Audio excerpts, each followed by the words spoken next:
All right, come on in and grab a seat, and we welcome you back to the Deli for another go-round of gridiron and grub.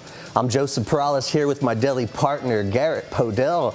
And we're always here. We're always ready to discuss in our own unique way the Dallas Cowboys' gritty 20-17 win over the Pittsburgh Steelers this past Sunday. Garrett, how do you like being back at the Deli tonight? Oh, love being back at the Deli, ready to feast and dive deep into this Cowboys victory here that they secured late Sunday night / early Monday morning. I mean, I forgot what time it was after the rain delay kicked it back an hour and a half and went all the way down the wire. Well, it was mentioned on social, since you mentioned it here. Was it the longest day of NFL football, or one of the longest days of NFL football that we've had in the history of the league? Yeah, since the 1970 AFL-NFL merger, this is one of the longest day of football between the start of the London game against the Vikings and the Jets, 8:30 a.m. to felt like we were going 12:30 in the morning in Pittsburgh. And grinding. You should do a grinder sandwich for that one. Absolutely. Well, Garrett, every week you pour your heart and soul out into covering this team. You know the ins and outs of how they operate. What was your prediction heading into Sunday, and how did it play out for you? Well, I feel pretty great about what my prediction was. So I said the Cowboys were going to win 20-19 because I viewed the Pittsburgh Steelers as pretty much a better version of the New York Giants, the team they beat 20-15 in Week 4, and it kind of played out that way. Justin Fields, just like Daniel Jones, he's an athletic quarterback but struggles to throw over the middle with efficiency. And the Cowboys, despite being down, Micah Parsons, DeMarcus Lawrence, Marshawn Kneyland, who got hurt early in the game, and Sam Williams, who was lost to an ACL injury back in training camp, they were still able to contain him, sack him, pressure him, and that allowed Dak Prescott to go down in the end and make one more play than Fields, and that's exactly what happened. So I had 20-19. The final score was 20-17. I'd say that's pretty close. Almost there, Garrett, almost there. Well, as we mentioned, it was a gritty win for the Cowboys on the road. Plenty of distractions like the pouring rain. We're not talking about rain, Dakota. It was an actual monsoon of rain out there right before kickoff. Last week against the Giants, they had Jerry Jones kind of pumping up the win on how good the Giants were this season, how good Daniel Jones is. This week, getting past all the distractions. I'm just bringing this kind of stuff up, Garrett, because here at the Deli, we're not minimizing any wins here. Every win in this league means something, doesn't it? It does. I mean, to your point, sure, Daniel Jones isn't the greatest quarterback in the world. However, each of these wins means a lot, especially with who the Cowboys are set to play next in the Detroit Lions, who we'll talk about a little bit later, and then after their bye week, the San Francisco 49ers, who were playing in overtime of the Super Bowl last year, and a team that has been a playoff bugaboo for Dallas over the last few years. So yeah, I mean, this upcoming schedule is a tough stretch. At the Atlanta Falcons, who are leading the NFC South, that's a tough one. Kirk Cousins threw for over 500 yards, 509 this past week. Broke Matt Ryan's record while Matt Ryan was watching the game. Absolutely, on Matt Ryan Ring of Honor night. Then you have the Philadelphia Eagles, who that's a contest that was split 1-1 last season. That's always a tough one. Games, yep. And then the Houston Texans, who many have anointed to be a real deal Super Bowl contender, they're leading their division early in the AFC South. That's a tough one on Monday night. And then the Washington Commanders, not many expectations for them. Dan Quinn came over from here in Dallas to Washington. He's got them out to first place early in the NFC East. That's a really tough stretch. Well, let's not forget, we didn't see it on the graphic there, but then 4 days later, they're having turkey sandwiches at Texas Stadium, right? I mean, they got to go 4 days later right back at it and play on Thanksgiving Day. Yeah, that is an insane schedule. I don't know how it happened that way. They're going to be tested with stamina, with mental toughness, all the above, playing 2 games in that short of a span. Usually it's that Sunday, Thursday. Monday, Thursday, that's That's crazy. It's gonna be quite. Let's just say I'm glad we're watching and not being involved in that one. Absolutely. Bodies will be hurting, man. So the Cowboys now 3-2 on the season after 5 weeks, which sets us up right here in the Deli, Garrett. Good to be back. Good to have you breaking some bread as always. And we're gonna recognize 3 impactful players of our own in our own unique and flavorful and spicy way. And I'm not sure if you knew this, Garrett, but the sandwich is said to have originated in England in 1762. And there's our man. Oh, do tell. Yes, John Montague, the 4th Earl of Sandwich. Apparently, he requested a meal that he could eat while playing cards. He didn't have time to deal with utensils and, eat soup or eat steak and cut everything up. He wanted to gamble and he wanted to eat. And the best thing to do is just slap some meat into 2 slices of bread. Now you have a free hand, and props to the Earl of Sandwich, Mr. John Montague, and that's why we're here. We love our sandwiches just like we love our football. So each week, we're going to enjoy some sandwiches while we chew on some conversations surrounding the hero of the game, Garrett, the grinder of the game, and the sub of the game. Those are 3 different types of sandwiches, all created in different parts of the country here, Garrett. So the first sandwich we're going to dig into today is the hero sandwich. And I hope you're hungry because the term hero, it originated in the New York area, Garrett, where they claimed to have a heroic appetite. You had to have a huge appetite to eat this sandwich. So our sandwich hero today, it's got a little special meaning for us. I didn't go too big on the hero today. I kind of dialed it back a little bit because I wanted to connect it to kind of the play somewhat. So our hero sandwich today is the peanut butter and jelly. I went with grape jelly, as you can kind of see in here, and I added a little bit of honey to that on some wheat bread. So our peanut butter and jelly sandwich, cheers to our hero of the game, Jalen Tolbert, a career night for the 3-year veteran as Tolbert led the team in targets, receptions, and receiving yards while also nabbing the game-winning touchdown. How's that sandwich, Garrett? Delicious. Can't beat a PB&J. Yeah. He capped a game-winning touchdown on a 16-play, 90-yard drive. It was one of those games fans have been waiting on from Tolbert. He delivered for Dallas. Let's hear from our newly minted hero about his game winner and his incredible night. It's a crossing route, so CD's supposed to be over the top. I'm supposed to be underneath, and it was a little cloudy in there, and so I know I had to go underneath, so made sure I just got through clean. That was the main point is, if all fails, just get through clean and then, kind of redirect yourself wherever you have to go. And like I said, I knew I wasn't in the end zone, so faded back in, and like I said, I saw the ball, and in that moment, like I said, that's what we work for. That's what we live for. I mean, we want to stack success and build off confidence. That's what this game's about, and that's when you're playing your best football. That's when your confidence tank is at the fullest. So, and it's no different for the individual. So yeah, definitely, I'm so proud of him. And but that's who he is. Yeah, I mean, it's special, and you realize it for a moment because you work for so long, and you never know when it's truly going to happen for you, or if it will happen, or what could come from the work that you're putting in. But you just got to have faith and trust, that the work will show one day. And like I say, my day was the other day, and it felt good. Just keep building on what I just did. Last week is over now, so I'm on to this next week with our opponent in the Lions, and put my best foot forward. So going to practice and finding ways to get better, so that I can be consistent and double down on what I just did. There you go, Garrett, our hero of the game, Jalen Tolbert. Sticky hands, just like our sticky peanut butter and jelly sandwich. As a matter of fact, just a quick fact, the peanut butter and jelly sandwich recipe first appeared in the Boston School Magazine of Culinary Science and Domestic Economics. That's a long title for a magazine, but it was in the year 1901. The recipe book was written by Julia Davis Chandler, and she said use crab apple jelly. You ever had crab apple jelly? I can't say I have. I can't say that I have either. I went with the grape here, and you lay it on us about our hero. Jalen Tolbert, you said crab apple jelly. He had crab-like hands on that final play. For me, I think it's just a manifestation of all the work Jalen Tolbert has put in with Dak Prescott. So Dak says the player who spends the most time with him in the offseason is the player who ends up having one of the biggest years on the Dallas Cowboys. Last year it was CeeDee Lamb. A few years ago it was Cedric Wilson, who ended up having a big year before cashing in free agency with the Miami Dolphins. And this past summer it was Tolbert. Dak told me at multiple points during the offseason that Tolbert, whenever he sent out a group text to say, hey, who can throw?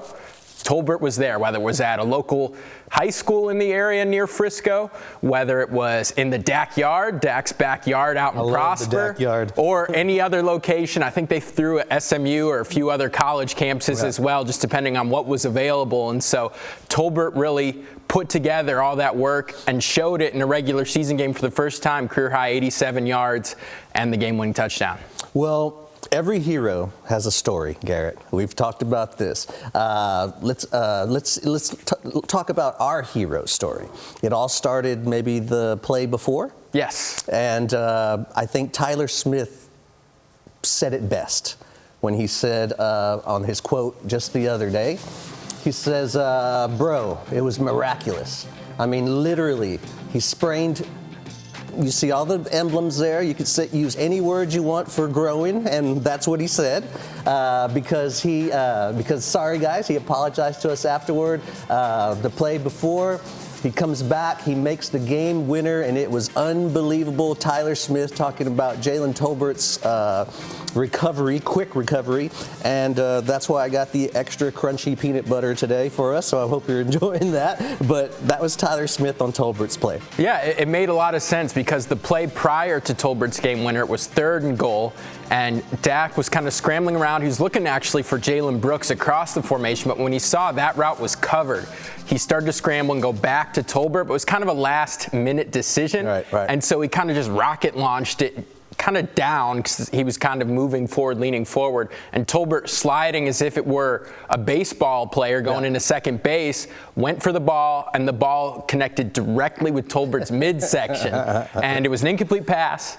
He's bent over as he's jogging back to the huddle, and he kind of got bailed out by the Steelers. They called a timeout before the final 4th and goal play, which gave Tolbert enough time to catch his breath and stay on the field and make the hero play of the night, the 4-yard game-winning touchdown catch. I love your explanation of it. Let's hear Tolbert's. Oh, yeah, I'm good. No lingering effects. Nah, I'm great now. Did you see Tyler's quote? Yeah, I did. Did you say, come on, man? No, we all laughed about it on the plane after. Everybody pretty much knew when it happened, and like I said, I tried. I went blank for a second, couldn't breathe. I was out of it. He was having fun with it, Garrett, just like we're having fun here with our sandwiches. So big props to Jalen Tolbert, our hero of the game, and this peanut butter and jelly sandwich is for you. So let's move on out. Next, let's dive into our grinder. The grinder is a term, it's originating from the New England area. It's a hot sandwich, and the term relates to the dock workers that would enjoy them after a hard day's work. And the grinder of our game, Garrett, is none other than Mr. Rain Dakota himself, Mr. Dak Prescott. Dak just kept grinding throughout all the obstacles the game put in front of him, overcame 3 turnovers in the process. Dak threw for 350 yards, 2 tutties. He was brilliant during the team's game-winning 16-yard, 90-yard drive, 16-play, 90-yard drive. The man gets paid like a hero, and on most nights he's going to have to be one. But on this night, we needed to see Dak grind, and he did just that.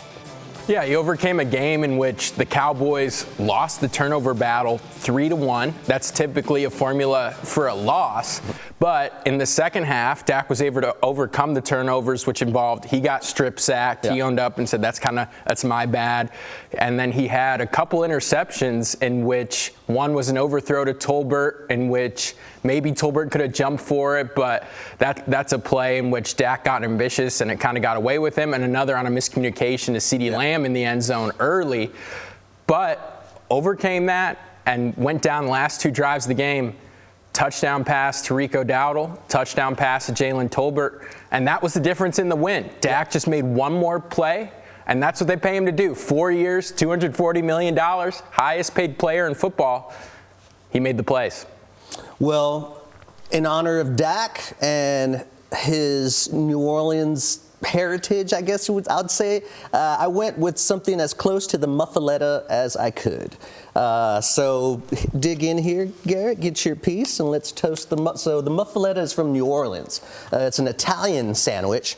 Muffaletta means soft and spongy bread. It was created by Sicilian immigrants, and to Dak Prescott, I say this bite of muffaletta is on you. Let's hear from Dak. We just wanted a chance. Just give us a chance on that 2-minute drive. I personally was pissed about the 2-minute drive before half, obviously, right? Throwing an interception there when we can get points, easily 3, if not a touchdown. 2 minutes, something I love, so just being able to get back in it, down 4, knowing we needed a touchdown. We practiced that a lot, I'd say as much as probably, if not more than any team in the league. So we're all very comfortable in that situation with the plays being called. Just look at the whole game. When we weren't scoring or we weren't doing what we needed to do, it was on us. It was on me. You know, you're pissed at yourself, like you said, for the turnovers, for the interceptions. But when I realized I have the ball down 4 with an opportunity to score with enough time, plenty of time, that's all I can ask for. And that's why I say you just thank God for those opportunities, putting me in that and just allowing me, you know, the training, everything that we put into this, the team, the offense, staying neutral, staying resilient, and just being comfortable in that situation. All right. Dak is 27-11 now in primetime games. Garrett, 71% win percentage. Only Lamar Jackson and Peyton Manning have a better primetime win percentage than Dak. He sits above Josh Allen and Patrick Mahomes. I said it to you earlier when we talked about this. You know, I had to sell you on Dak being the grinder. I think what did it was when I said every quarterback wants to be a hero, but not every quarterback can grind, right? Yeah, I mean, third best quarterback in prime time in the 21st century. And Dak Prescott, he gets a lot of flack for sometimes not coming through in the big moments and having pretty statistics, but at the end of the game, it just doesn't all come together. Well, this was kind of the opposite for him, right? I mean, the statistics weren't pretty, the yards were, but the 2 interceptions, lost fumble were not, 3 turnovers, but it didn't matter in the end. He was still able to come through in the clutch, throw the game-winning touchdown on 4th and goal with 20 seconds left, and that's really all that matters. And so for a week, he silenced his critics. Yeah, well, I have a feeling that Dak's going to make an appearance on this show quite often, maybe not always the grinder, but every time Dak makes one appearance on this show, we're always going to go with the muffaletta. That's his new sandwich. Cheers, Dak. So moving on, and I hope you save some room, Garrett, because we still have the sub sandwich to give out. The sub originated from Connecticut. For this recognition, sub will be substantial for us. Usually it means submarine, like the shape of the sandwich, but for us it's going to be substantial. A player who really stepped into a moment and he didn't flinch. And the sub of the game for us is Rico Dowdle, the man with a mission. And that is just to run hard. That's all he wants to do is run hard. We heard all camp how physical of a runner he was. And Sunday night, he stepped into the lead back row, racked up the yardage. Rico finished with 20 carries, 87 yards. He had a touchdown reception of 22 yards in the 4th quarter that helped the Cowboys seal this victory. And let's see what Rico has to say. Just continue to try and build on it. You know, playing against another great run defense, and you know we're gonna have to go out there. And it's gonna be a challenge, and we're gonna have to face it how we did last week, and we'll see how it goes. But just got to continue to stack and prep the right way, practice the right way. Everything else will work out. I mean, I've always think I've been able to be a receiver out of the backfield. It's just about getting the opportunity to be a receiver out of the backfield and make those type of plays and make those catches. But I wouldn't say I necessarily emphasize it more. It's just that I get the board a little bit more now. It was a great play. Dak found me. Actually wasn't the play design like I said earlier in the week, but dude fell down and I broke to the corner. And I think we took the lead at that point when I made that catch. So definitely was a great play. Hopefully we can do many more. Rico. I like hearing from him every time because that means the run game's working. If we hear from Rico, the run game is working. So for our sub sandwich today, Garrett, I went with the chicken bacon ranch. The only reason I did that is because we had it last time and you said you were a big fan. It was delicious. Yeah, it was a good chicken bacon ranch. So Dowdle, great performance. Give me your take on Rico. I think the biggest thing for Rico was that he was able to get in a rhythm. I spoke with him on Wednesday, a few days after the game, and he said the rhythm and getting in the flow with his offensive linemen was kind of the big key for his breakout on Sunday night and early Monday morning. He said that really hit beginning of the second half, early 3rd quarter, when he just felt like he was in tune with his blocks. One of kind of his big coaching points has been going with the flow, being slow to go, as offensive coordinator Brian Schottenheimer told me on Monday, which means that he needs to obviously run fast. This is NFL football, right? He's not going to, saunter his way to the line of scrimmage, but needs to go at a pace in which his offensive line can hit their timing and their blocks and set up holes for him instead of him just going bull in the china shop and just sprinting at the first opening that he sees. And so he said that cohesion really came together in the second half of that game, and you saw it. He ripped off a 13-yard run at one point in the second half, which is now the Cowboys' longest run of the season. It no longer belongs to a wide receiver in CeeDee Lamb. Rico Dowdle really shined brightly in a big spot in the second half of that win. Patience is a huge word for a running back. Even the best ones that come into the league as rookies need to develop that skill set. They just want to hit the hole as quick as they can, and sometimes it's just not there when they're ready to do it. They got to wait a little bit. I remember Ezekiel Elliott in his rookie season, that was one of his big issues. It's just the excitement of wanting to hit the hole. He's, a little bit of time, half a second sometimes, and it'll be there for you. Yeah, and that's exactly what he found on Sunday night and early into Monday morning. And I think that's going to be a big key for the Cowboys season going forward, because Dak Prescott hasn't had a whole lot of help early on in the season, whether it was the scheme or the run game.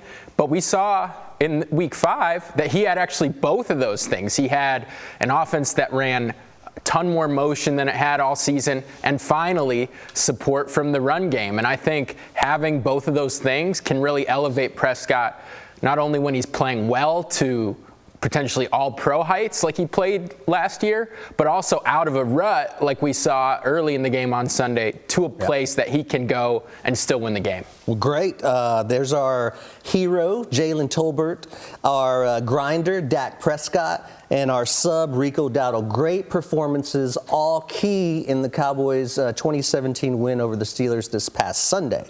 Now, I know this is only our second time around here at the Deli, but I'm already thinking about things on how to eat more sandwiches while we're sitting here. So I came up with something called the Knuckle Sandwich.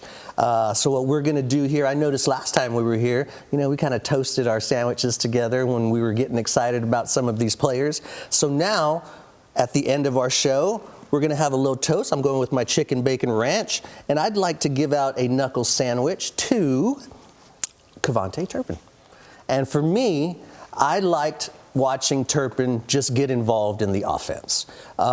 He had 4 receptions, 50 yards, had a carry for negative yards, but still just the thought of him back there and his threat with his speed, it just changes the dynamic of the offense. It's just another weapon for the Cowboys. I liked that they used him early. I liked that they kind of put the Steelers on their toes when he was in the game. They had to account for where he was. So my knuckle sandwich today, Kevontae Turpin. Makes a lot of sense. You get your Pro Bowl kick returner the ball, you're going to find a lot of explosive plays eventually. It's going to happen. He has speed that maybe Tyreek Hill and only a couple other guys in this league have. Well, everybody knows when he gets his hands on the ball on a kick return or a punt return, he's got the ability to take it the distance. I think one's coming soon on a kickoff return. So he's got a punt return touchdown. Yeah, so I think a kickoff is coming next. Who's your knuckle sandwich? My knuckle sandwich is defensive tackle Linval Joseph. He's in his mid-30s. He's been playing in the NFL for decades. But now he's here in Dallas. They had a clear void at defensive tackle next to Mozzie Smith and Oso Odighizuwa after losing Jonathan Hankins in the offseason. He comes in, and he is the second highest graded pass rushing interior defensive lineman in the NFL. In the NFL. Only behind Chris Jones, the Kansas City Chiefs All-Pro. And on Sunday night, he was the highest graded defensive player of all Dallas Cowboys because of his ability to plug the middle of the line of scrimmage in the run game and also intimidate and fluster Justin Fields when he dropped back to pass. I mean, he had a sack of Fields that knocked him so hard, he lost the ball. Fields recovered, but Fields almost appeared to be shocked at how quickly the 35, 36-year-old Linval Joseph exploded through the hole in the line of scrimmage. He's going to be key moving forward, I think. I mean, he's up there with Chris Jones as the top rusher from the interior line in the whole league at number 2. I mean, in his mid-30s. In his mid-30s. He's going to be someone I think that will have a big impact as the season starts to progress. I agree. My second knuckle sandwich, and I'm sure this guy's going to get a few of them coming up, bing, is Jake Ferguson. To me, Jake is kind of coming into his own and will be one of the best tight ends in the league. If not by the end of this year, then by next year. He had 6 receptions for 70 yards and 7 targets. And the most important thing about Jake, I think he's always going to be there when Dak needs him. Anytime he had that 3rd and 9 in the fourth quarter with a minute and a half on that game-winning drive, Ferguson to me is just going to be what Dak needs. Absolutely. Dak loves ripping that seam ball over the middle of the field to Ferguson. And when Ferguson missed time in week 2 against the New Orleans Saints and the Cowboys got blown out 44-19, Dak said Jake Ferguson is more than just a tight end. He's a tone setter. He's a leader. The intensity he brings, not only just as a blocker, but just kind of intangibly as a teammate in that locker room. And like you said, the clutch 3rd down catch there at the end of the game, that allowed the Cowboys to be in a position to just a few plays later win the game. He also has a little something that the Cowboys and Jerry Jones love, swagger. A little bit of swagger from the tight end position. Knuckle sandwich. My knuckle sandwich is fullback Hunter Lipke. It was the very next play after Ferguson's 3rd and 9 conversion. Dak was under pressure, checks down to Lipke, looked like maybe a screen was set up, but like an option play where that wasn't maybe the first place he was going. And Lipke takes it 18 yards all the way down to 1st and goal. And that changed the game because then that put the Cowboys near the goal line with just under a minute to play. I think it was like 55, 56 seconds left. And that gave the Cowboys all the time in the world to be able to run whatever plays they wanted to run. They ran the ball. They tried a couple different pass concepts. And Hunter Lipke is also somebody who, look, we all thought Ezekiel Elliott was going to be that pass blocking, short yardage back when they signed him. But Lipke, he's a 2nd-year undrafted free agent. He might have, in the eyes of the coaching staff, a little bit more juice than Ezekiel Elliott, who leads the league in touches since he entered the NFL in 2016. So he's kind of gotten a little bit more snaps the last few games than Zeke. And that showed to be a good call by Mike McCarthy as he delivered in clutch time. I think going forward, Lipke's going to be a fan favorite.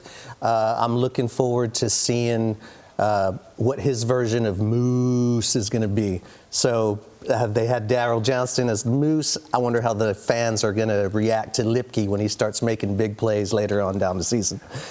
So those are our knuckle sandwiches, 4 knuckle sandwiches for us. That's another good way to kind of break down the game and highlight a few players that didn't quite make our sub, grinder, and hero category. So now looking ahead, Garrett, we mentioned it at the top of the show, doesn't get any easier. Detroit Lions coming to town. And when we see that logo, we think about last year. I just got one word, and you can take it from there. Revenge. Absolutely. This was a game that went down to the wire. Dallas won, some would say, if you ask people from Michigan, controversially, right? Right. The Cowboys went up 20 late, went up 20-12 late, I believe. Yes, and 2013. And so the Lions had the ball. They drove all the way down. Jared Goff threw a touchdown pass late. So it's 2019. And we know Dan Campbell, the Detroit Lions head coach, he loves to be aggressive. He loves to go on 4th down. Nobody goes for it more on 4th down than Dan Campbell. And so he applied that same mindset to the end of the game. And he said, you know what, I'm going to go for 2. And he tried some trickeration, saying certain offensive tackles were pass eligible, which you have to declare to the referee before the play. And so there was a little miscommunication between Campbell and the official which tackle was eligible and able to catch the football. Right. And Jared Goff completed his first pass on the 2-point conversion attempt to Taylor Decker. But the referee said, well, that's not the offensive lineman that you said was eligible. Correct. Dan Campbell said it was. Now it's a penalty. So the Lions had to do it over again. And after a couple more tries, there was a penalty on the Cowboys on the second try. It was an incomplete pass, and the Cowboys won the game by 1 point. You know that during the Lions week of prep this week, that's been talked about over and over again, and finishing and all of those things. And I spoke to Jordan Lewis, Michigan native, University of Michigan alum, in the locker room, and he talked about how playing the Lions for him, you know, there's a little bit extra, and especially with some of the trash talk he had with Amon-Ra St. Brown, the Lions all-pro wide receiver, who said on a podcast, The Pivot, over this summer, that Lewis talked some of the craziest trash talk he has ever heard. So, you know. No way. Jordan Lewis trash talking? Get out of here. Exactly. He was all up in George Pickens' face in Pittsburgh this past weekend. That's true. You know that. You talked about revenge. Between those two guys specifically and both teams, there's going to be a lot of extra animosity for a Week 6 regular season game. All right. One more thing before we get out of here, Garrett. I like to say, who's going to feast? Who's going to feast for the Cowboys that we're going to talk about on the show next week? That's going to be positive and help them get a win. To me, there is an obvious answer, and that's wide receiver CeeDee Lamb. We were just talking about the game from last year in Week 17. Let's talk about it a little more. So Lamb had a career high 13 catches and 227 yards. That's right, you heard me correctly. 227 yards. And 92 of those came on the longest pass completion of the season. The Cowboys had the start of their possession on the 8-yard line after a Lions punt. And the Lions blitzed. They tried to catch Dak for safety, and it looked like maybe for a second he was going to get safety, but Dak scrambled to the right out of the end zone and just threw up a bomb of a pass downfield, and CeeDee caught it, juked out one defender, and he skipped his way into the end zone for the longest pass completion of the 2023 season. To me, that's the easy answer for this. And yes, teams change year to year, but at the Lions cornerback position, they have an older Carlton Davis, who was a starter on the Tampa Bay Buccaneers 2020 Super Bowl team. And then a couple of rookies, Terrion Arnold, a first-round pick out of Alabama, Ennis Rakestraw, a second-round pick out of Missouri. So it's an older veteran for the cornerback position and two rookies. To me, it lines up for CeeDee to feast once again. So you're saying 300 yards maybe this game? Hey. I'm all for predictions. I can't say 300. I think him getting over 100 yards is a very safe bet. Well, we can't get CeeDee, even though he's from Louisiana. If he gets those numbers, can't get him to Muffaletta. That belongs to Dak. We're going to have to think of something else for CeeDee. But Garrett, as always, man, thank you so much for your company, sharing your thoughts and insights here at the Deli with us. Love breaking bread with you and talking football. Before we go and before we get out of here, let's listen to the Dallas Cowboys and as they prepare for the Lions this week and what they are looking forward to in this game. Thanks for watching. Peace.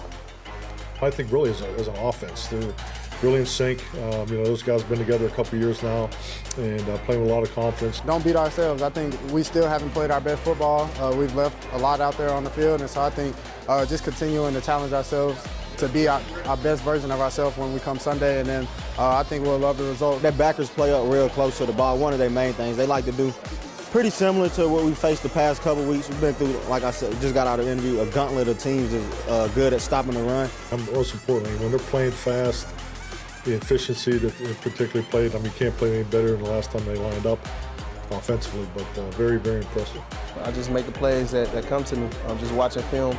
It's just like any other week, just rigorously, just looking at, how I can attack them, how they want to attack me. So, it's been divine intervention that I get 2 picks against a home team. Trying to get that one at home. We're 0-2 at home right now, so trying to go take care of home field.